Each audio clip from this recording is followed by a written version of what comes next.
గాంధీ పరిపాలన, కుటుంబ పరిపాలన ఉన్నన్ని రోజులు ఈ దేశంలో ఎలాంటి మరి అభద్రతా భావం లేకుండా అందరం కలిసిమెలిసి కుటుంబ సభ్యులాగా ఉన్నాం. ఇప్పుడు హిందువులమని, ముస్లింలమని, క్రైస్తవులమని ఒకరినొకరు కులము, మతము, ప్రాంతము ఇట్లాంటి దేశాలు పెంపొందించుకొని మరి ఈనాడు బతికే పరిస్థితి వచ్చింది. భయాందోళనలో ఉన్నాం. అసలు ఈ దేశం ఏమైపోతుంది? ఇదే పరిపాలన ఉంటే చాలా కష్టం.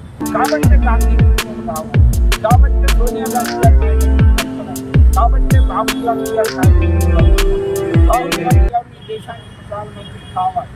అప్పుడే ఈ దేశం చల్లగా ఉంటుంది. మనం సుఖము, శాంతి, సౌభాగ్యంతో ఉండగలుగుతాం. కాబట్టి ఆ రోజు గురించి కేవలం మనమేనా, కాంగ్రెస్ కార్యకర్తలమేనా ప్రయత్నం చేసేది?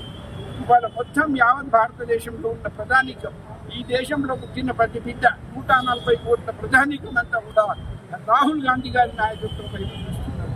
రాహుల్ గాంధీ ఎప్పుడు ప్రైమ్ మినిస్టర్ అవుతాడో, మరి ఎప్పుడైతే రాహుల్ గాంధీ ప్రైమ్ మినిస్టర్ అయితే ఈ బీజేపీ, ఎన్డీఏ, నరేంద్ర మోదీ, అమిత్ షా ఒక శని అనేది మనం భారతదేశంలో అయినాము. కాబట్టి ఆ రోజు గురించి ఎదురు చూస్తున్నాము. ఎప్పుడు ఎలక్షన్ వచ్చినా కాంగ్రెస్ గెలిచే పరిస్థితి. ఇంతకుముందు కూడా కాంగ్రెస్ గెలుస్తూనే వచ్చింది. దురదృష్టం ఏంటంటే ఈవీఎంస్ అన్ని వాళ్ళ చేతిలో ఉండుతా ఈవీఎంస్ వాడుకొని ఈనాడు పెత్తనం చెలాయిస్తుంటూ అధికారంలో కొనసాగుతున్నారు. కాబట్టి ఈవీఎంలు పోవాలి, బ్యాలెట్ పేపర్ రావాలి. మరి అదేవిధంగా స్వేచ్ఛ, స్వతంత్రంతో ప్రజలందరూ ఎన్నికల్లో పాల్గొని రాహుల్ గాంధీని ప్రధానమంత్రిగా చూసి మరి దేశాన్ని అభివృద్ధి పథంలో నడుపుతారు. ఆ మంచి రోజు గురించి మనం అందరం ఎదురు చూద్దాం. ఈనాడు నిజంగా రాజీవ్ గాంధీ గారి ఆత్మకు శాంతి కలగాలి అని మనం నివాళులు అర్పిస్తున్నాము.